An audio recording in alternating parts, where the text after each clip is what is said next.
Invité a mi familia a una cena navideña de lujo. Ese día me dejaron plantada, y se fueron a cenar juntos a otro lado. Yo cené sola, llorando, hasta que mi nieto entró al restaurante y me dio un sobre. Cuando lo abrí, esa llave y esa prueba de ADN lo cambiaron todo. Me alegra que estés aquí. Acompáñame hasta el final de mi historia y dime desde qué ciudad la estás leyendo, para saber hasta dónde ha llegado. Me la pasé 3 días preparándome para lo que pensé que iba a ser nuestra primera cena de Navidad en años, todos juntos. La reservación en Leonard Dana no fue nada barata. Me cobraron 800 pesos por la mesa, pero la verdad no me importó. A mis 68 años, aprendí que pasar tiempo con la familia vale cualquier cantidad, o eso pensaba yo. No dejaba de notar la ironía de que estuviera haciendo tanto esfuerzo para juntar a personas que apenas me soportaban el resto del año. Harold ya tenía 6 meses de haber fallecido, y las fiestas se sentían pesadísimas sin él. Necesitaba a mi familia cerca. Necesitaba sentir que aún le importaba a alguien lo que yo sentía. Ese día me arreglé con mucho cuidado. Me puse el vestido azul marino que a Harold le encantaba porque decía que hacía que mis ojos brillaran. Y el collar de perlas que me regaló en nuestro aniversario número 40. Me temblaban un poco las manos mientras me lo abrochaba. Me repetía que era emoción, no nervios. Pero en el fondo, yo sabía bien lo que era. Las llamadas empezaron a caer como a eso de las 3 de la tarde, justo cuando me alistaba para salir rumbo al restaurante. Perdón, dijo Sara con esa vocecita dulce que usaba para disfrazar el desprecio. Emma se enfermó, y pues no queremos arriesgarnos a contagiar a nadie. Tú entiendes, ¿verdad? Sara había perfeccionado ese tonito a lo largo de los años. Sonaba lindo, pero se sentía como si te echaran limón en una herida. Emma es mi nieta, la más chiquita de Sara, supuestamente mi adoración y orgullo, aunque no la he visto en meses. Claro, hija, me escuché decir. ¿Hay algo en lo que pueda ayudar? No, estamos bien. Tomamos un vale de lluvia. ¿Un vale de lluvia? Como si una cena familiar fuera partido de tenis y se pudiera reprogramar cuando les acomodara. 20 minutos después me llamó mi hijo Michael. Escucha, estoy atorado en la oficina. Se nos está cayendo un trato y necesito quedarme a arreglarlo. Ya sabes cómo es esto. Sí, claro que sabía. Para Michael, los negocios siempre fueron más importantes que su madre. Así ha sido por más de 30 años. ¿Y Jennifer y los niños?, le pregunté, refiriéndome a su esposa y a mis otros nietos. Pues, en realidad están con Sara, ayudándole con Emma. Ya sabes, tratando de mantener a los niños entretenidos mientras ella se recupera. Sentí algo frío en el estómago. Estaban todos juntos. Hubo un silencio. Bueno, sí, pero no más por unas horas. No es como que lo hayamos planeado. Nada planeado. Bien. La última llamada fue de mi hijo menor, David. Su excusa, la más creativa hasta ahora. Que se le había descompuesto el carro y que la grúa de la AAA no pudo llegar por horas. Que se quedó varado. Lo siento mucho. Tal vez para la próxima. Me senté en la sala, aún con mi vestido azul marino, viendo el celular. 3 hijos, 3 pretextos, todos ellos nacidos con solo 1 hora de diferencia. La coordinación fue casi impresionante, de lo cruel que fue. Pero ya había pagado la reservación. Ya traía el vestido puesto. Y, la verdad, quedarme sola en mi departamento dolía más que estar sola en público. Así que me subí al coche y manejé hasta el restaurante de todos modos. Leonard Dana era justo como lo imaginé, elegante, cálido, lleno de familias celebrando juntas. La anfitriona me miró con una lástima mal disimulada cuando le expliqué que sí, que la mesa para 6 era solo para mí. ¿Quiere una mesa más pequeña?, preguntó con voz suave. No le respondí con más firmeza de la que en realidad sentía. Déjela así. Lo primero que pedí fue vino. Una botella de Burdeos, el que le encantaba a Harold. El mesero no hizo ningún comentario por el hecho de que estaba bebiendo sola, y eso se lo agradecí. Pedí entradas que normalmente no podría darme el lujo de pagar, y un plato fuerte, intentando llenar esa mesa enorme con comida, ya que no podía llenarla de personas.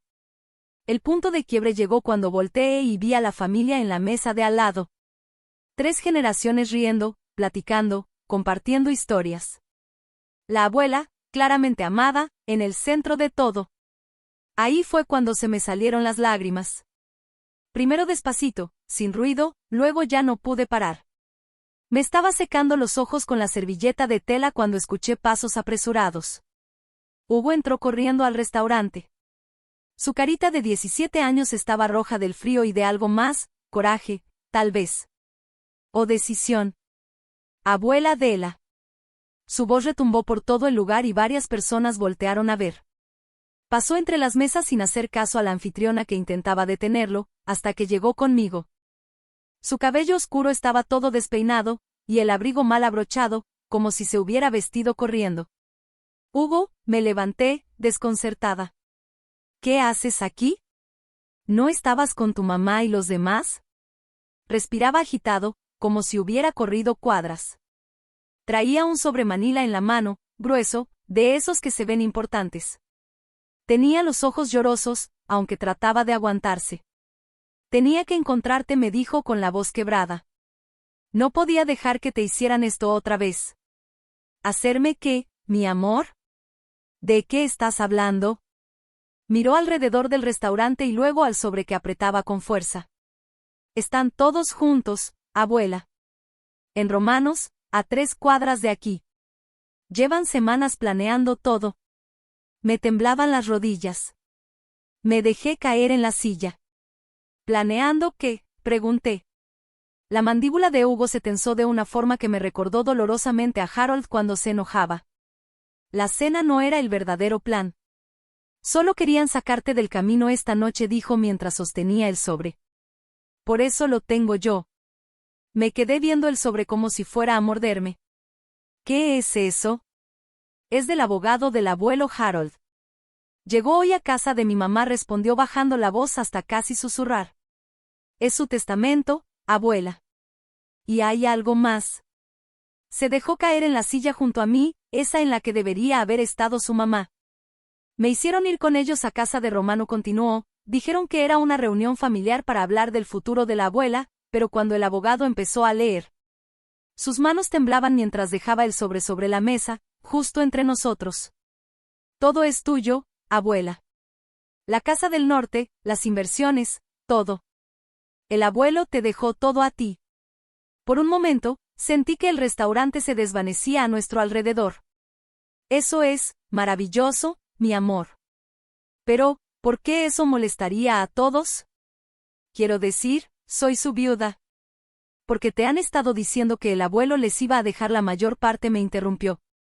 Mamá lleva semanas hablando de remodelar la casa del norte. El tío Michael ya se veía usando las inversiones para su negocio. Y el tío David, él ya contaba con vender una parte para pagar sus deudas. Sentí la boca completamente seca. ¿Desde cuándo saben del testamento? Meses, dijo Hugo, casi en un susurro. Tal vez más. Hizo una pausa y bajó la mirada.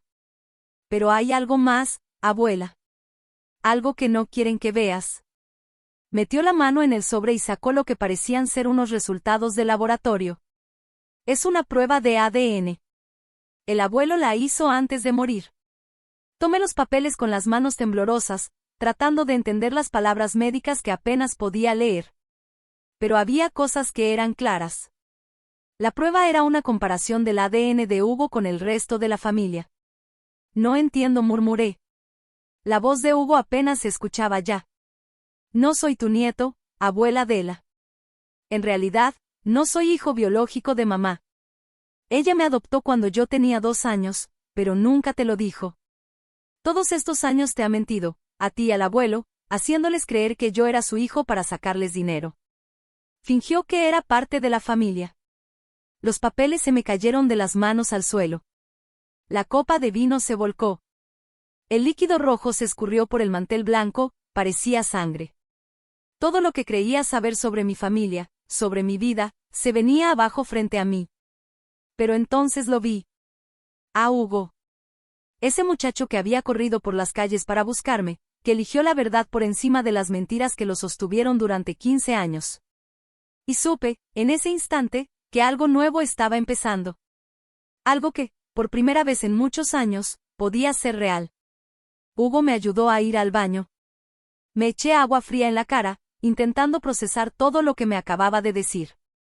Mi reflejo en el espejo me mostraba una mujer que parecía mayor que sus 68 años. El maquillaje que había aplicado con tanto cuidado estaba marcado por las lágrimas. Pero mis ojos se veían diferentes. Despiertos. Quizá por primera vez en mucho tiempo. Cuando regresamos a la mesa, hice que Hugo comiera un poco mientras me contaba todo. Su voz ya sonaba firme, como si llevara tanto tiempo cargando ese secreto que por fin decirlo fuera un alivio. La oficina del abogado no era nada como me la imaginaba, empezó, mientras picaba el pan de la canasta. El señor Peterson tenía un escritorio enorme de caoba, y montones de libros de leyes por todos lados.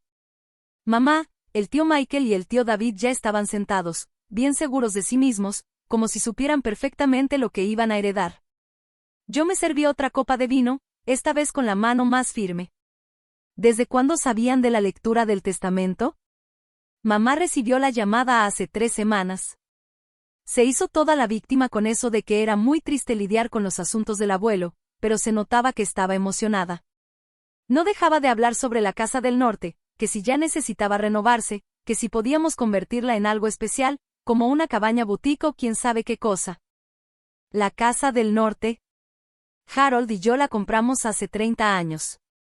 Era nuestro sueño para cuando nos jubiláramos. Pasamos ahí todos los veranos, leyendo en el porche, nadando en el lago, planeando cómo envejeceríamos juntos. Solo imaginar que Sara quiera destriparla y convertirla en una atracción me revolvía el estómago. ¿Y luego qué pasó en la oficina del abogado?, le pregunté. Hugo tomó un trago de agua antes de seguir. El señor Peterson empezó a leer el testamento, y al principio todo sonaba normal. Pequeñas donaciones a organizaciones, algunas cosas personales para los hijos. Pero luego vino lo fuerte, la casa, las inversiones, las cuentas, todo te lo dejó a ti. Pude imaginar la escena. Mis 3 hijos ahí, con sus sonrisas confiadas desmoronándose al darse cuenta de que no recibirían nada. La cara de mamá se puso pálida, continuó Hugo. El tío Michael se levantó a discutir con el abogado, decía que eso tenía que ser un error, que el abuelo les había prometido cosas. El tío David se quedó callado, nomás con la boca abierta. ¿Y qué dijo el abogado? Fue muy educado, pero también muy claro. Dijo que el testamento era legítimo, que se había actualizado apenas 6 meses antes de que muriera el abuelo. Todo te lo dejaba a ti, con una excepción, si te llegara a pasar algo, todo se reparte por igual entre los nietos. A la generación de en medio, ni la mencionaron. Eso sonaba tan a Harold. Siempre fue protector conmigo. Más de lo que yo misma entendía a veces. Incluso después de muerto, seguía cuidando de mí. Pero entonces, el señor Peterson sacó otro sobre. La voz de Hugo bajó. Dijo que tu abuelo dejó instrucciones muy específicas. Ese sobre solo se debía abrir si alguien disputaba el testamento o si se ponía en duda la relación familiar de alguien. Sentí como el corazón me empezó a latir con fuerza otra vez. La prueba de ADN. Bien. El señor Peterson dijo que el abuelo andaba preocupado por cosas que había escuchado en reuniones familiares, gente hablando de dinero, haciendo planes a escondidas. Quería asegurarse de saber con certeza quién era realmente de la familia y quién no. Me acordé de nuestras últimas cenas familiares antes de que Harold muriera. Él estaba más callado de lo normal, observando a todos con una mirada muy fija. Yo pensé que era el cáncer, que lo tenía débil, cansado. Pero tal vez estaba viendo cosas que yo, por confiar demasiado, decidí no notar. ¿Y el abogado abrió el sobre ahí mismo?, pregunté. Hugo asintió. Sí. Los resultados del ADN decían que no tengo ningún lazo biológico con nadie en ese cuarto. Ni con mamá, ni con los tíos, ni contigo. Sentí como si algo dentro de mí se rompiera. Hugo bajó la mirada y continuó. Y había una carta. Del investigador privado que el abuelo contrató. ¿Un investigador privado?, repetí, como si no creyera lo que estaba oyendo. Sí. Resulta que mamá ha estado mintiendo sobre mi adopción por 15 años. La historia que les contó a todos fue que yo era hijo de un primo lejano que murió en un accidente. Pero todo fue inventado. En realidad, me sacó de una adopción informal. Era hijo de una chavita que no pudo quedarse conmigo. No hay ningún vínculo de sangre con tu familia. Me recargué en la silla como si me hubieran soltado un golpe al estómago. ¿Pero por qué mentir sobre eso?, pregunté. La risa de Hugo fue seca, muy amarga, demasiado adulta para alguien de 17 años. ¿Dinero, abuela? Siempre ha sido por eso. Mamá se dio cuenta desde hace años que tú y el abuelo se derretían por las historias tristes. Especialmente si involucraban a niños. Así que se inventó la historia perfecta, el sobrino lejano huérfano que necesitaba un hogar amoroso. Y ahí fue cuando todo me empezó a hacer sentido. Todas esas veces que Sara llamaba pidiendo apoyo para Hugo, sus útiles, sus uniformes, sus clases de natación, sus campamentos, sus cursos, sus tutores. Yo escribía cheque tras cheque, feliz de ayudar a mi nieto a salir adelante. ¿Cuánto crees que sacaron de nosotros en todos estos años?, le pregunté. El investigador hizo cuentas. Solo de mis gastos directos: escuela, ropa, actividades, médicos, cerca de 200,000 pesos en 15 años. Pero eso no es todo. ¿Qué más?, pregunté, aunque una parte de mí ya temía la respuesta. Hugo dudó. Como si no quisiera lastimarme más. Las veces que mamá dijo que tenías problemas de memoria, que necesitabas ayuda para manejar tus finanzas. Los préstamos que pidió el tío Michael para sus negocios. Las supuestas emergencias familiares del tío David, que en realidad eran deudas de apuestas. Cada palabra era como una piedra más sobre mi pecho. Sentía que apenas podía respirar. Llevan años, abuela. Décadas, tal vez. Planeándolo todo. Mamá me enseñaba qué decir cuando íbamos a verte a ti y al abuelo. Cómo parecer agradecido, cómo decir que necesitaba esto o aquello, cómo hacerte sentir especial y generosa. Yo pensaba que eso era normal. Cosas de familia, murmuré. Miré al muchacho que estaba frente a mí. A ese joven que, aunque no era mi nieto de sangre, había arriesgado todo por decirme la verdad. ¿Y qué pasó después de que el abogado terminó de leer? Se volvieron locos, respondió con una mezcla de tristeza y rabia. Mamá empezó a gritar que tenía que haber algún error. Ese abuelo sí que fue dramático al escribir su testamento. El tío Michael ya estaba hablando con su abogado por teléfono incluso antes de que saliéramos de la oficina. El tío David no dejaba de repetir: esto no es justo. Una y otra vez. Y tú, Hugo, te miré directo a los ojos. Me quedé ahí parado pensando en todas esas veces que me abrazaste y me dijiste que me querías. Todas esas tarjetas de cumpleaños con dinero, los regalos de Navidad que ni podías pagar, como siempre preguntabas por mis calificaciones, por mis amigos, como si de verdad te importara. Y ahí entendí que, aunque no llevemos la misma sangre, tú has sido para mí más abuela que cualquiera de los que estaban en esa sala. Se me hizo un nudo en la garganta. Hugo. Nadie se dio cuenta cuando me fui. Estaban demasiado ocupados viendo cómo impugnar el testamento, cómo demostrar que el abuelo ya no estaba en sus 5 sentidos, cómo conseguir lo que según ellos les tocaba. Mamá ya estaba diciendo que iba a contratar a su propio abogado. Entonces vine contigo. Tomé el metro y corrí las últimas 8 cuadras. Ya no podía permitir que te hicieran esto, abuela. Ya has estado demasiado sola. Lo miré desde el otro lado de la mesa. Su cara todavía enrojecida por haber corrido en el frío. Y por primera vez en meses sentí algo distinto. No solo amor, esperanza. Tal vez la verdadera familia no tenga nada que ver con la sangre. Tal vez tiene que ver con estar ahí cuando de verdad importa. Pero cuando estiré la mano para tomar la suya, no pude evitar sentir que todo lo que había salido a la luz esa noche era solo el comienzo. Si mis hijos me habían mentido sobre Hugo durante 15 años, ¿qué más me estaban ocultando? Y lo peor, ¿hasta dónde serían capaces de llegar por quedarse con el dinero de Harold? El camino en taxi a mi departamento fue en silencio. Los dos íbamos perdidos en nuestros pensamientos. Hugo iba sentado, agarrando el sobremanila como si llevara una bomba dentro, y la verdad, algo de eso tenía. Cada tantas cuadras me volteaba a ver con una cara entre asustado y triste, como si tuviera miedo de que yo también fuera a darle la espalda. Puedes quedarte esta noche, le dije cuando llegamos a mi edificio. Mañana vemos todo con calma. Él asintió, agradecido. Mamá seguro ya se está preguntando dónde estoy, dijo bajito. Pues que se pregunte. Ya dentro de mi pequeño departamento, puse agua para el té mientras Hugo se sentaba en la mesa de la cocina. Por fin lo vi relajarse un poco. Se veía tan joven a la luz tenue, demasiado joven para cargar con secretos tan pesados. ¿Desde cuándo lo sabes?, le pregunté, poniéndole la taza enfrente. Me refiero a que no somos familia de sangre. Hugo envolvió la taza caliente con sus manos, viendo cómo subía el vapor. Lo sospechaba desde hace años, pero hasta esta noche lo confirmé. Siempre hubo cosas que no cuadraban. ¿Cómo qué? Sobre todo temas médicos.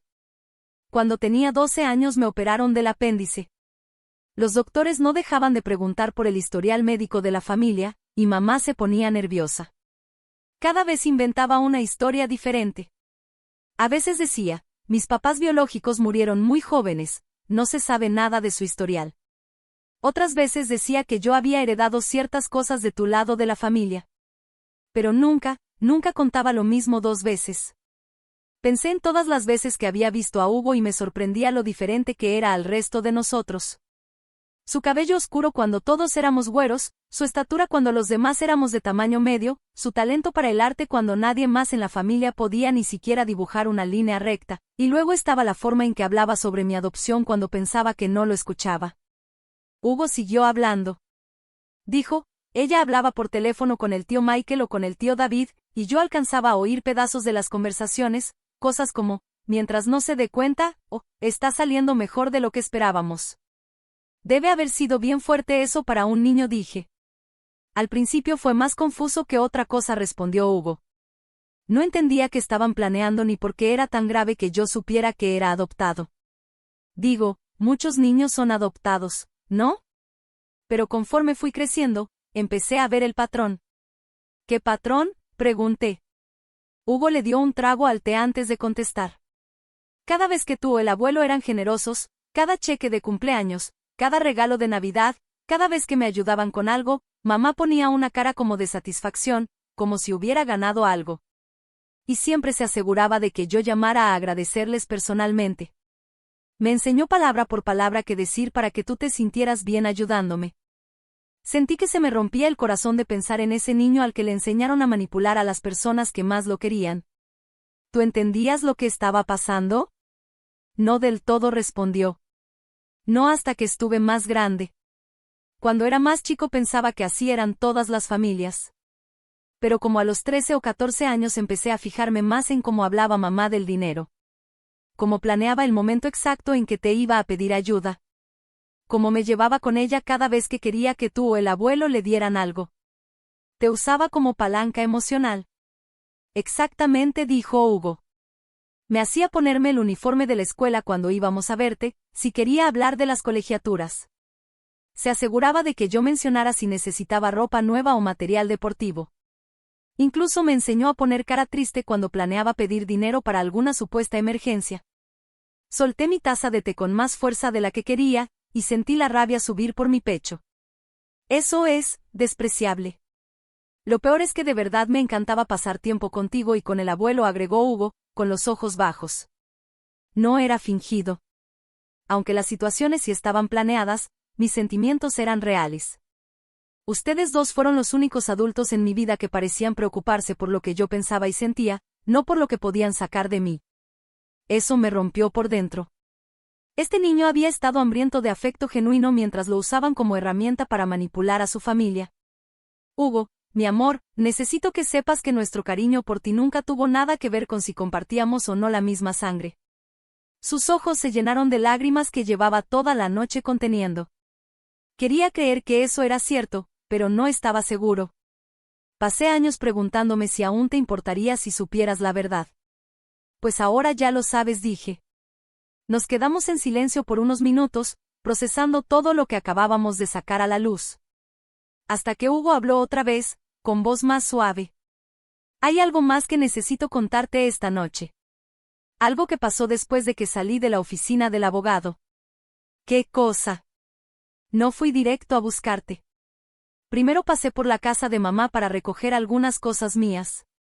Pensé que tal vez podía evitar la confrontación, desaparecerme un rato mientras se calmaban las cosas. Pero ellos ya estaban ahí. Y estaban planeando algo. Sentí un nudo en el estómago. ¿Qué tipo de planeación? Estaban en llamada con un abogado que el tío Michael conoce. Estaban discutiendo cómo impugnar el testamento. Pero no solo con el argumento de que el abuelo no estaba en sus 5 sentidos. Quieren impugnar mi derecho a heredar, como si yo fuera un heredero fraudulento. ¿Qué significa eso? Las manos de Hugo temblaron un poco mientras dejaba su taza en la mesa. Significa que me quieren echar la culpa de todo con tal de salvarse. Van a decir que, como en realidad no soy familia, todos los regalos o el dinero que tú y el abuelo me dieron durante todos estos años, fue un fraude. Que todo se basó en mentiras. Si logran probar eso, podrían anular partes del testamento. La crueldad me dejó sin aliento. Están dispuestos a destruir a un chavo de 17 años con tal de quedarse con dinero. ¿Y eso no es todo, abuela? Se pone peor. También estaban hablando de declararte incompetente. ¿Qué? El tío Michael decía que tu mal juicio al seguir apoyándome después de saber la verdad sobre mi adopción podría usarse como evidencia de que ya no tienes plena capacidad mental. Creen que, si logran probar que no estás en condiciones de manejar tu herencia, podrían ser nombrados como tus tutores, y así controlar el dinero. Sentí como si las paredes se cerraran a mi alrededor. Mis propios hijos no solo querían robarme. Estaban dispuestos a destruir mi autonomía, mi dignidad, mis relaciones, todo lo que se interpusiera entre ellos y el dinero de Harold. ¿Te vieron escuchando? No. Estaba en mi cuarto, con la puerta medio abierta. Pero escuché lo suficiente como para saber que mañana temprano van a ver al abogado para comenzar con todo eso. Mamá ya hablaba de buscar doctores que testifiquen sobre tu estado mental. El tío David investigaba las leyes de tutela. Y el tío Michael ya estaba echando cuentas de cómo se repartirían la herencia una vez que tuvieran el control. ¿Y tú qué? ¿Qué papel tienes en todo eso? La sonrisa de Hugo fue amarga, mucho más grande que su edad. Yo me convierto en la víctima. El chavo que manipuló a una viejita buena para quitarle su lana. Ellos van a pintarse como los hijos amorosos que descubrieron el engaño justo a tiempo para salvar a su madre de ser explotada. En ese momento entendí que lo único bueno de tocar fondo, es que ya no tienes miedo de caer. Mis hijos me habían demostrado que eran capaces de cualquier traición, de cualquier bajeza con tal de quedarse con lo que querían. Ya no me quedaba nada que pudieran quitarme, excepto mi dignidad. Y que me parta un rayo si se las voy a dejar también. Hugo, le dije, con la voz más firme que había usado en toda la noche, ¿qué te parecería ayudarme a darles una probadita de su propia medicina? Por primera vez desde que había llegado al restaurante, Hugo sonrió. Y esta vez, fue una sonrisa real, llena de esperanza y decisión. Me encantaría, dijo. Ya era hora de que alguien en esta familia se defendiera. Perfecto, respondí, tomando la libreta de direcciones de Harold. Porque mañana vamos a ver al señor Peterson, y luego vamos a ir a esa casa en el norte del estado a ver qué otras sorpresas nos dejó Harold. Lo que no le dije a Hugo era que yo ya tenía en mente un plan para darles a mis hijos exactamente lo que se merecen. Y lo haría sin tener que convertirme en alguien como ellos. Harold siempre había ido 3 pasos delante de todos. Si yo conocía bien a mi esposo, esta herencia era apenas el inicio de la protección que había dejado para mí. Ya era hora de descubrir qué más había preparado. A la mañana siguiente desperté con una claridad que no sentía desde hacía meses. Hugo seguía dormido en mi sofá, envuelto en la vieja cobija de Harold, con una paz en el rostro que nunca le había visto. Preparé café en silencio y llamé a la oficina del señor Peterson tan pronto como abrieron. La señora Holloway, respondió su secretaria con una voz amable. El señor Peterson estaba esperando su llamada. ¿Puede venir esta mañana? Su esposo dejó unos documentos adicionales, con instrucciones muy específicas sobre cuándo debían ser entregados. ¿Más documentos? Harold realmente había previsto todo. Mientras me vestía, Hugo empezó a moverse, se incorporó y se frotó los ojos como un niño desorientado. Por un momento, volví a ver al niño que era cuando Sara lo trajo por primera vez, dulce, inseguro, tratando con todas sus fuerzas de agradar. ¿Cómo te sientes?, le pregunté. Como si por fin hubiera dormido en años, respondió. Y yo supe exactamente a lo que se refería.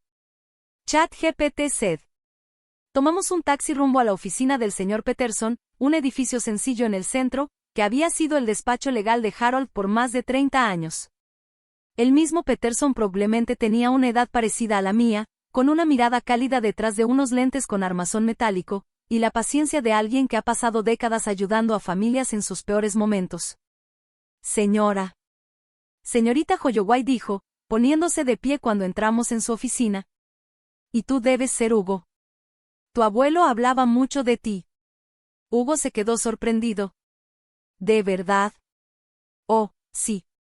Se preocupaba mucho por tu bienestar. De hecho, esa es parte de la razón por la que estamos aquí hoy. El señor Peterson nos indicó que tomáramos asiento.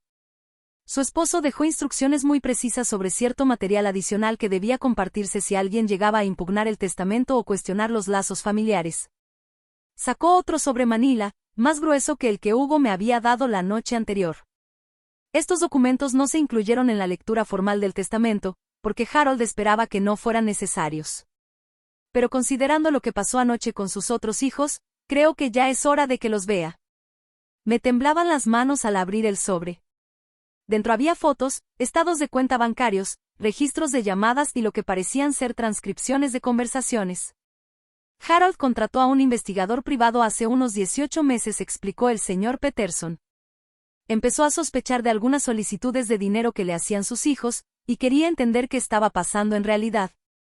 La primera foto mostraba a Sarah saliendo de un spa de lujo, de esos que cobran más por una sesión que lo que muchos gastan en comida en todo un mes.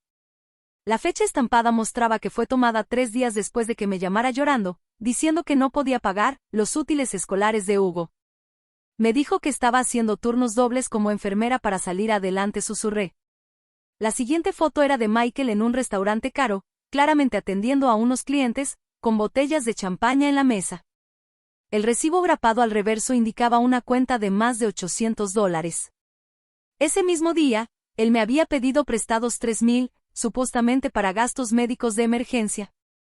Pero lo que de verdad contaba la historia eran los estados de cuenta bancarios. Página tras página, mostrando depósitos hechos por Harold o por mí, seguidos casi de inmediato por transferencias a tiendas de diseñador, hoteles de lujo y compras extravagantes. Nada de lo que habíamos dado para emergencias fue realmente usado en emergencias. Hay más, dijo el señor Peterson con voz suave. Grabaciones de audio. Harold las grabó con su consentimiento, pero también empezó a insistir en poner en altavoz las reuniones familiares, diciendo que su audición estaba empeorando y necesitaba el volumen más alto. Lo que ellos no sabían es que también estaba grabando. Me entregó un pequeño dispositivo digital con audífonos. Esta conversación ocurrió 6 semanas antes de que Harold falleciera. Sus hijos pidieron una reunión familiar para hablar sobre sus futuras necesidades de cuidado. Me puse los audífonos con las manos temblorosas y presioné play. La voz de Sarah sonó con total claridad. Mamá ya se está volviendo muy olvidadiza, papá. Nos preocupa que siga viviendo sola. A mí me parece que está bien, respondió la voz de Harold. Pero pude notar el cansancio en su tono. Bueno. Tú no la ves confundida porque estás con ella todo el tiempo, intervino la voz de Michael. Pero cuando nosotros vamos a visitarla, se repite mucho. Se le olvidan conversaciones que ya tuvimos. Pausé la grabación y miré al señor Peterson, confundida. Yo no me repito. Mi memoria está bien. Siga escuchando, me dijo con tristeza. La cosa es, papá, decía ahora la voz de David, que si algo llega a pasarte, tenemos que asegurarnos de que mamá quede protegida. Tal vez deberíamos empezar a involucrarnos un poco más en sus finanzas, ahora que tú aún estás aquí para guiarla en esa transición. ¿Qué tipo de participación?, preguntó Harold. Sarah intervino de nuevo. Cosas sencillas. A lo mejor podrías agregar a uno de nosotros a sus cuentas del banco. Darnos un poder notarial para emergencias. Tú sabes lo pesadas que pueden ser las decisiones financieras para una mujer de su edad. Una mujer de su edad. Yo tenía 67 años en ese entonces, no 90. Ella es perfectamente capaz de manejar sus propios asuntos, dijo Harold con firmeza. Claro que sí, respondió Michael con voz suave. Pero hablamos de ser previsores, de planear con tiempo. Y la verdad, papá, parte del dinero que han estado gastando nos parece innecesario. ¿Cómo qué? Pues, como todo el dinero que le meten a Hugo, soltó David. Mira, queremos al niño, pero ni siquiera es realmente familia. Y lo que se gasta en él podría usarse para asegurar el cuidado a largo plazo de mamá. Se me heló la sangre. Hugo, que estaba sentado junto a mí, se había quedado completamente callado. La voz de Harold ahora sonaba dura, con filo. Hugo es totalmente familia. Y lo que decidamos gastar en él no es asunto de ustedes.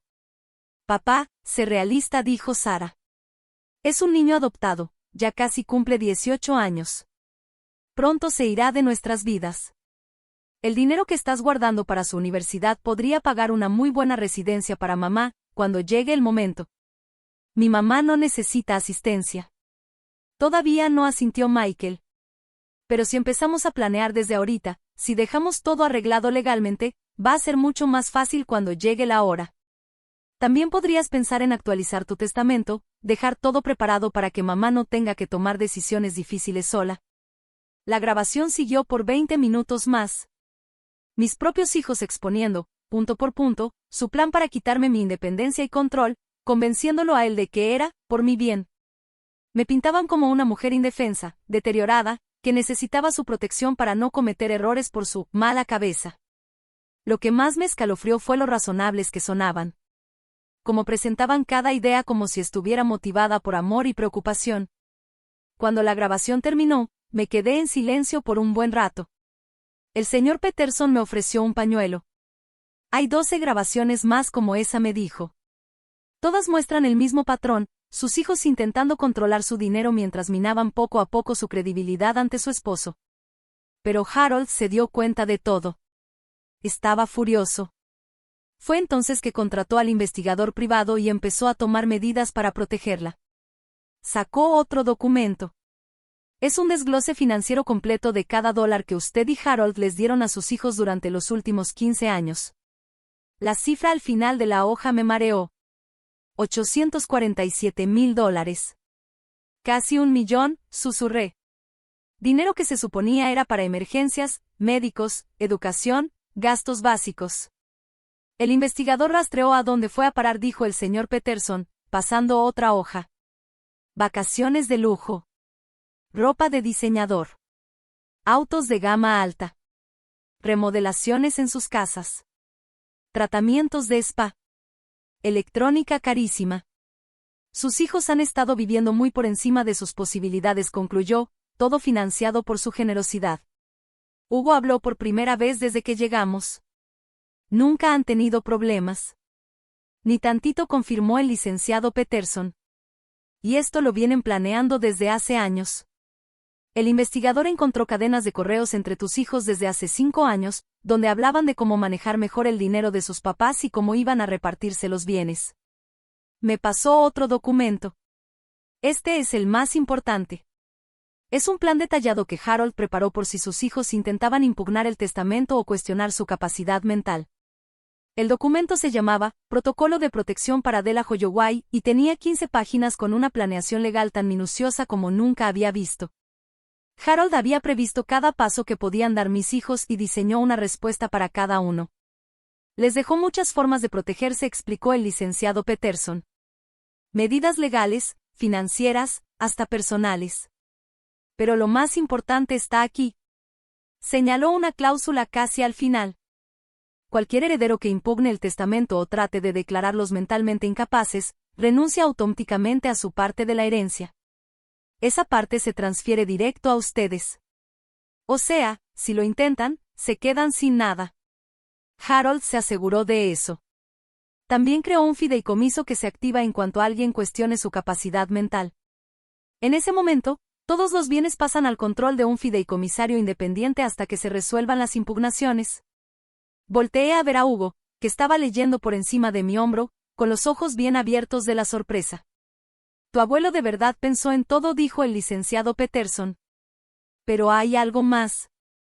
Te dejó una carta para que la leyeras solo después de ver todas estas pruebas. Me entregó un sobresellado, con la letra inconfundible de Harold. Para mi querida Della. Cuando estés lista para contraatacar. Al abrir la carta, me di cuenta de que Harold no solo me había dejado una herencia. Me había dejado las herramientas para recuperar mi vida y proteger a quienes realmente importaban. Como el joven que estaba a mi lado, que se arriesgó a decirme la verdad. Mis hijos creían llevar la delantera por 3 pasos. Pero Harold había estado jugando un juego completamente distinto. Y ahora era mi turno de mover. El viaje a la casa en el norte del estado duró unas 2 horas. Hugo y yo íbamos callados, recorriendo los caminos que Harold y yo habíamos andado durante 3 décadas. Cada curva me traía un recuerdo, la primera vez que vimos el terreno, los veranos que pasamos arreglándola con nuestras propias manos, las tardes tranquilas en el porche viendo cómo se metía el sol en el lago. Leí la carta de Harold 2 veces antes de salir de la oficina del licenciado Peterson, y todavía iba digiriendo sus palabras. El hombre con el que compartí 45 años sabía cosas de nuestros hijos que yo, por confiar tanto, no quise ver. Pero más allá de eso, me amaba tanto que pasó sus últimos meses construyendo una fortaleza a mi alrededor. ¿Estás nerviosa?, me preguntó Hugo al entrar al largo camino de grava. No creo que nerviosa sea la palabra correcta, dije, mirando la casa que se alzaba frente a nosotros. Creo que estoy lista. La casa estaba tal como la dejamos el último fin de semana antes del diagnóstico de Harold, las mismas contraventanas azules, el mismo porche que rodeaba la casa, las jardineras esperando que alguien la sembrara de nuevo. Pero ahora, sabiendo que era realmente mía, que Harold se había asegurado de todo, la casa me transmitía una sensación completamente distinta. Hugo me ayudó con la llave que nos dio el licenciado Peterson. No era la de siempre, sino una nueva que, por lo visto, Harold había mandado hacer especialmente para este momento. ChatGPT said. Dentro, la casa olía a las bolsitas de lavanda que había dejado en todos los cajones, mezcladas con ese ligero aroma a pulidor de madera que Harold siempre usaba. Él decía que era indispensable. Está bien bonita, abuela, dijo Hugo, mirando la sala principal, con su chimenea de piedra y las paredes llenas de libros. Ya entiendo por qué mi mamá quería arreglarla. Tu mamá no quería arreglarla, le corregí. Quería destrozarla. Siempre decía que esta casa era muy vieja, muy chica, muy callada. Su idea era convertirla en una casa de revista, como de catálogo. Caminé por la sala despacio, dejando que los recuerdos me inundaran, la cocina donde Harold y yo hacíamos el desayuno todas las mañanas, el rincón donde nos sentábamos a leer cuando llovía, el cuarto donde soñábamos con nuestra jubilación. Pero fue en el estudio de Harold donde encontré lo que él me había dejado. A simple vista, la habitación parecía igual que siempre, su escritorio aún tenía crucigramas sin terminar, sus lentes de lectura estaban doblados sobre una biografía que dejó a la mitad. Pero en el centro del escritorio, había un sobre que no estaba la última vez. Mi nombre estaba escrito con su caligrafía firme y conocida. Aquí está, susurré mientras lo tomaba, con las manos temblorosas. Hugo se quedó en la puerta, en silencio, mientras yo me sentaba en la silla de Harold y abría el sobre. Adentro venían 3 hojas, escritas a mano en su papel color crema. Esa letra que conocía tanto como la mía. Mi querida Della, empezaba. Tuve que detenerme antes de seguir leyendo, para poder respirar bien. Si estás leyendo esto, es porque nuestros hijos ya te enseñaron quiénes son en realidad. Y tú por fin viste lo mismo que yo he visto desde hace años. Lo siento, amor mío. Siento mucho que hayas tenido que enterarte así. Y lamento no haber podido protegerte de este dolor mientras aún estaba contigo. Pero quiero que sepas algo, cada decisión que tomé sobre nuestro patrimonio, cada precaución, cada papel que firmé, lo hice por amor a ti. No por coraje hacia ellos, aunque Dios sabe que sí estuve enojado. Lo hice porque me importas, porque me decidí a que tú jamás quedaras a su merced. Sé que muchas veces te sentiste una madre que falló. Me lo dijiste varias veces a lo largo de los años, sobre todo después de momentos difíciles con Sara, Michael o David. Te echaste la culpa por su egoísmo, por ese sentimiento de derecho que traen, por su frialdad contigo. Pero no, Della. Tú no fallaste. Ellos sí. Les diste todo lo que una madre puede dar, amor, apoyo, guía, oportunidades. Dejaste tus propios sueños para ayudarlos a cumplir los suyos. Trabajaste doble para pagar sus estudios, te negaste cosas para que a ellos no les faltara nada, y jamás los hiciste sentir mal por eso. El problema nunca fue tu amor, Della. El problema fue que ellos aprendieron a ver tu amor como debilidad, tu generosidad como algo que merecían sin agradecer, tu perdón como un pase libre para seguir haciéndote daño. Y yo vi cómo pasó eso, poco a poco, con los años. Cada vez que tú los sacabas de algún apuro económico que ellos solitos se buscaron. ChatGPT said. Cada vez que los perdonabas por no estar en momentos importantes de tu vida, cada vez que justificabas su mal comportamiento con los demás, ellos entendían que podían tratarte mal sin consecuencias. Y se aprovecharon más.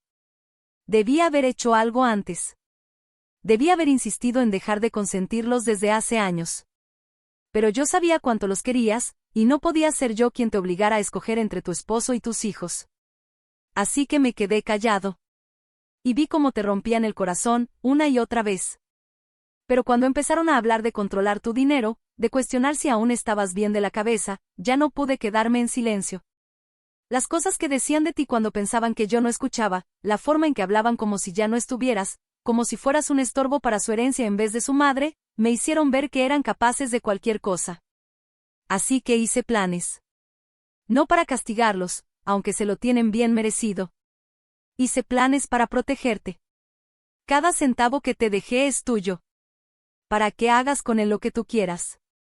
Toda la protección legal que preparé está hecha para asegurar tu independencia.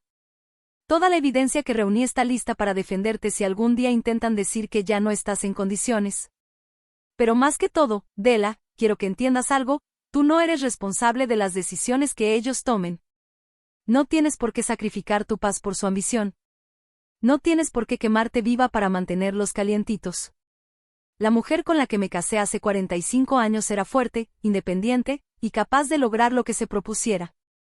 Lo único que cambió con el tiempo fue que empezaste a creer las mentiras que otros te dijeron sobre ti misma. Pero esa mujer sigue ahí, mi amor. Ha estado esperando a que alguien le diga que puede defenderse. Pues considera esta carta como tu permiso. Hugo es un buen muchacho, Della. Ya sé que no es nieto nuestro por sangre, pero ha demostrado más cariño y lealtad a esta familia que nuestros propios hijos. Si decides que se quede en tu vida, cuentas con todo mi apoyo. Y si él decide quedarse contigo en lugar de con ellos, creo que los dos van a salir ganando. Dejé un dinero extra en una cuenta aparte para que él pueda estudiar.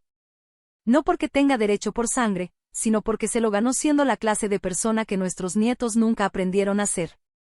La información de esa cuenta está en la caja fuerte que está detrás de mi diploma. La combinación es tu fecha de cumpleaños. También hay otra cosa ahí adentro que quiero que tengas, es la escritura del terreno que está junto a esta casa. Lo compré hace 5 años. Desde entonces pensaba que algún día podríamos construir ahí una casita de huéspedes. Nunca te lo conté porque quería que fuera una sorpresa para nuestro aniversario número 50. No llegamos a los 50, pero igual quiero que lo tengas. Construye algo hermoso ahí, Della. Algo que sea completamente tuyo. Cuando los hijos se den cuenta de que no pueden romper el testamento, van a intentar regresar a tu vida. Te van a pedir perdón, prometerán que cambiaron, jurarán que esta vez es diferente. Usarán cualquier truco emocional que crean que puede funcionar. Culpa por romper la familia, preocupación por tu salud, dirán que solo querían protegerte. No les creas. Las personas que son capaces de manipularte y traicionarte como ellos lo hicieron, no cambian nomás porque sus planes no les salieron. Van a regresar por la misma razón de siempre, porque quieren algo de ti. Pero ya no les debes nada, mi amor. Ya les diste más de lo que cualquier padre debería dar. El resto de tu vida es completamente tuyo, para que lo vivas como tú quieras. Ojalá elijas ser feliz. Ojalá decidas viajar a todos esos lugares que soñábamos conocer. Ojalá ahora te consientas a ti misma, como pasaste toda la vida consintiendo a los demás. Ojalá te rodees solo de gente que te quiera por lo que eres, no por lo que les puedas dar. Y ojalá sepas, todos los días, cuánto te amé. No solo yo, aunque te amé más de lo que jamás pude decir con palabras, sino también todos aquellos a quienes tocaste con tu bondad, tu generosidad y tu gran corazón. Eres suficiente, Della. Siempre lo has sido. Y mereces todo lo bueno que la vida aún tiene para ofrecerte. Con todo mi amor, por siempre y para siempre. Harold. PD, volvieron a surtir ese Burdeos que tanto te gusta en la vinoteca. Tal vez ya no esté aquí contigo, pero sigo cuidándote. Cuando terminé de leer, las lágrimas me caían por las mejillas. Pero no eran de tristeza. Eran de alivio.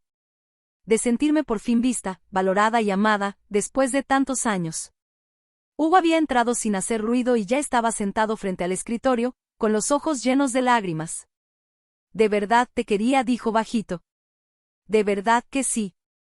Doblé la carta con cuidado, la abracé contra mi pecho, y supe que tenía razón en todo. Miré el estudio de Harold, la caja fuerte detrás de su diploma, las ventanas que daban hacia el terreno que ahora era realmente mío. Por primera vez desde que murió, sentí su presencia no como una ausencia, sino como un regalo. Seguía protegiéndome, guiándome, amándome. Y me había dejado todo lo que necesitaba para, por fin, defenderme. «Vamos», le dije a Hugo, poniéndome de pie con más energía de la que había sentido en meses. «Vamos a ver qué más nos dejó tu abuelo». Pero antes tenía que hacer unas llamadas. 3 llamadas, en realidad. A 3 personas que estaban a punto de descubrir que su mamá no era la mujer débil y manipulable que creían. Era momento de mostrarles con quién habían estado tratando todos estos años. 6 meses después, estaba sentada en el porche de la Casa del Lago, viendo a Hugo graduarse del bachillerato local. Se había transferido ahí para su último año, diciendo que quería empezar desde cero. Pero yo sabía la verdad. Quería quedarse conmigo. Y yo también quería que se quedara. La casa de huéspedes con la que Harold siempre soñó ya casi estaba terminada. Se alzaba en el terreno junto a la casa principal como salida de un cuento. Hugo la diseñó él mismo. Siempre había sido creativo, aunque su mamá nunca le dio el espacio para explorar ese lado. Ese sería su lugar cuando se fuera a la universidad en otoño, pero también su base para regresar. Porque esta ya era nuestra casa. Las llamadas que hice aquel día en el estudio de Harold fueron breves, claras y definitivas. 3 conversaciones que pusieron fin a 40 años de ser ignorada, manipulada, y tratada como un cajero automático en lugar de una madre. Sara lloró, claro. Las lágrimas siempre habían sido su mejor arma. «Mamá, no puedes estar hablando en serio. Somos familia». ChatGPT said. «Las familias se perdonan».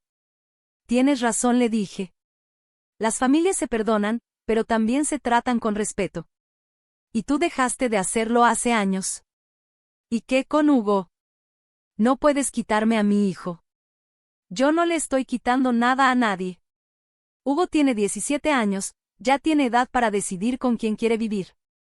Y eligió quedarse, con la persona que de verdad lo quiere. Michael, en lugar de llorar, se dejó llevar por la furia. «Esto es una locura.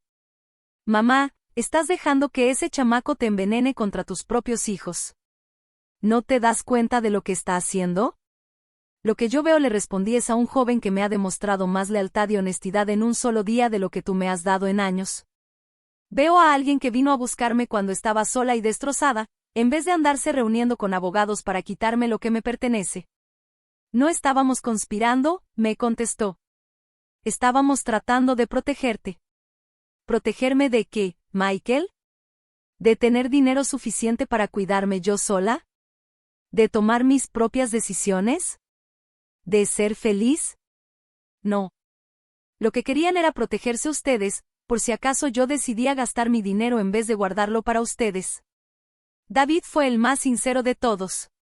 Tal vez porque siempre fue el peor mintiendo. «Mira, mamá, quizá no lo manejamos bien, pero seguimos siendo tus hijos. No puedes simplemente cortarnos». «Claro que puedo», le dije. «Y lo estoy haciendo. Tú tomaste tu decisión cuando decidiste mentirme, robarme y planear que me declararan incompetente. Ahora te toca vivir con las consecuencias». En los meses siguientes, intentaron de todo. Flores. Tarjetas. Caerme de sorpresa. Sara hasta trajo a Emma una vez, pensando que ver a mi nieta me ablandaría el corazón. Pero la carta de Harold me enseñó algo muy importante. Yo no era responsable de arreglar relaciones que otros decidieron romper. Y mientras todo eso pasaba, Hugo florecía. Sin la presión de ser la pieza perfecta en su juego de manipulación, empezó a convertirse en el joven increíble que siempre fue. Era gracioso, profundo, creativo, y con una madurez que sorprendía. Lo aceptaron en la escuela de arte con una beca parcial, y el fondo educativo de Harold cubriría lo demás. Pero más allá de eso, se volvió mi familia. Alguien que me preguntaba cómo me había ido en el día porque de verdad le importaba la respuesta. Alguien que recordaba las cosas importantes para mí. Alguien que me daba un abrazo solo porque sí. No porque quisiera algo. La cabaña fue su regalo de graduación, pero también fue un regalo para mí. Por primera vez en mi vida, construí algo desde cero. Algo que era completamente mío. Algo que iba a existir tal como yo quería que existiera. Abuela Adela, gritó Hugo desde el jardín, donde estaba acomodando los nuevos muebles del porche que habíamos escogido juntos. Ya llegó la señora Henderson. La señora Henderson era nuestra vecina más cercana. Una viuda más o menos de mi edad, que se había vuelto una gran amiga en estos últimos meses. Fue la primera persona a la que le conté sobre la carta de Harold. Lloró conmigo. Della dijo mientras subía los escalones del porche con un paquete entre las manos. Le traje a Hugo un regalito de graduación. No tenías por qué, Margaret. Claro que sí. Él ya es parte de la familia. Familia. Esa palabra significaba algo muy distinto ahora que hace un año. Familia ya no era solo la gente que compartía tu sangre. Era la gente que estaba ahí para apoyarte, que elegía amarte, que te trataba con respeto y con cariño. Hugo abrió el regalo que le trajo Margaret, materiales de arte. De esos caros que siempre veía con admiración en la tienda del centro, pero que nunca se habría atrevido a pedir. Su cara se iluminó de una manera que me recordó por qué me había encariñado tanto con él. No era mi nieto de sangre, pero se sentía más mío que cualquier otro familiar. Es demasiado, dijo él, sorprendido. Pero Margaret solo agitó la mano. Ay, no digas tonterías. Vas a ser un artista famoso algún día, y quiero poder presumir que te conocí desde que pasábamos las tardes en este porche. Los tres nos quedamos ahí, viendo el atardecer. El lago brillaba en tonos dorados y rosados. Hugo dibujaba, mientras Margaret y yo platicábamos de nuestros jardines, de nuestros libros, de nuestras vidas tranquilas. Justo cuando el sol se escondía detrás de los árboles, un coche entró al camino de grava. Mi estómago se encogió automáticamente. 6 meses de paz me habían enseñado a desconfiar de las visitas inesperadas. Pero solo era el Dr. Morrison, de la ciudad. Venía a hacerle su chequeo semanal a Margaret por su presión. Se había vuelto parte de esta pequeña familia elegida, muchas veces se quedaba a cenar después de las visitas, contando anécdotas de su consultorio y soltando ese humor seco que tanto me recordaba a Harold. ¿Y cómo está nuestro graduado?, le preguntó a Hugo, sentándose en la cuarta silla del porche, la que habíamos agregado especialmente para él. Pues ya oficialmente acabé la prepa esta mañana, dijo Hugo, sonriendo. Y oficialmente me estoy muriendo de nervios por la universidad. Eso está bien, respondió el doctor. Estar nervioso significa que estás poniendo atención. A medida que caía la tarde, nuestro pequeño grupo fue creciendo. Tom, el de la ferretería, pasó a dejar el buzón que Hugo había encargado para la cabaña. Estaba hecho a mano, con sus iniciales y un diseño pintado a un lado. Jenny, de la librería, trajo una botella de vino para celebrar la graduación y terminó quedándose a cenar con nosotros. Esa era mi vida ahora. No el gran círculo social que mis hijos siempre pensaron que yo necesitaba, sino algo mucho mejor. Una comunidad de personas que sí se preocupaban unas por otras, que venían no porque debían, sino porque querían estar. Alrededor de las 10 de la noche, cuando ya nuestra pequeña fiesta improvisada estaba terminando, sonó mi celular. Casi no contesto. Después de meses ignorando las llamadas de mis hijos, ya se me había hecho costumbre. Pero el número no se me hacía conocido, así que contesté. Señora Holloway, dijo una voz amable. Habla Amanda Peterson, la hija del señor James Peterson. Lamento llamarle tan tarde, pero quería informarle que hoy se ejecutó la parte final de las instrucciones de su esposo. El señor Peterson, el abogado, había fallecido hacía 2 meses, y su hija se había quedado a cargo de su despacho. Ella se estaba encargando de los últimos detalles del testamento de Harold. ¿Qué instrucciones?, pregunté. Las donaciones benéficas, respondió ella. Su esposo creó un fondo que se distribuiría entre organizaciones locales, 6 meses después de que el testamento fuera finalizado. Siempre y cuando no hubiera impugnaciones exitosas a sus condiciones. Como los recursos legales de mis hijos fueron rechazados, hoy pudimos repartir los fondos. ¿Cuánto fue?, pregunté. $200,000, señora Holloway, respondió Amanda. Se dividieron entre el hospital infantil, el refugio para mujeres y el programa de alfabetización de la biblioteca. Su esposo dejó instrucciones muy claras, las donaciones debían hacerse a su nombre. ¿A mi nombre?, repetí, sorprendida. Incluso después de muerto, Harold se aseguró de que el mundo supiera que yo era una mujer que contaba, una mujer que había aportado algo a su comunidad, alguien digna de respeto. Después de colgar, me quedé sentada en silencio, mirando cómo Hugo ayudaba a Margaret a bajar los escalones del porche hacia el coche del Dr. Morrison. Jenny guardaba el pastel que sobró para llevárselo a su hija adolescente. Tom contaba una historia exagerada que nos hizo reír a todos. Ese fue el último regalo de Harold para mí. No solo el dinero, la casa o los documentos legales, sino el permiso.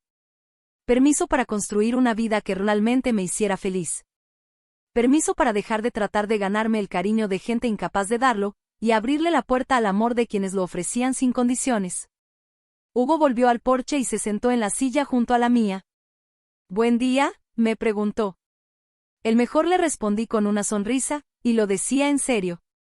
«Abuela Adela», dijo bajito. «Sé que no soy realmente tu nieto. Sé que la prueba de ADN lo dejó claro, pero tú eres la única familia verdadera que he tenido». Extendí la mano y tomé la suya. Este joven que había arriesgado todo por decirme la verdad, que me eligió aun cuando eso significaba perder todo lo demás. Hugo, le dije con ternura, la sangre no hace a la familia. El amor hace a la familia. La elección hace a la familia. Estar presente, eso hace a la familia. Y tú has sido más familia para mí que nadie en toda mi vida. Nos quedamos ahí, en un silencio cómodo, mirando cómo las estrellas se reflejaban en el lago, escuchando los sonidos tranquilos de la noche.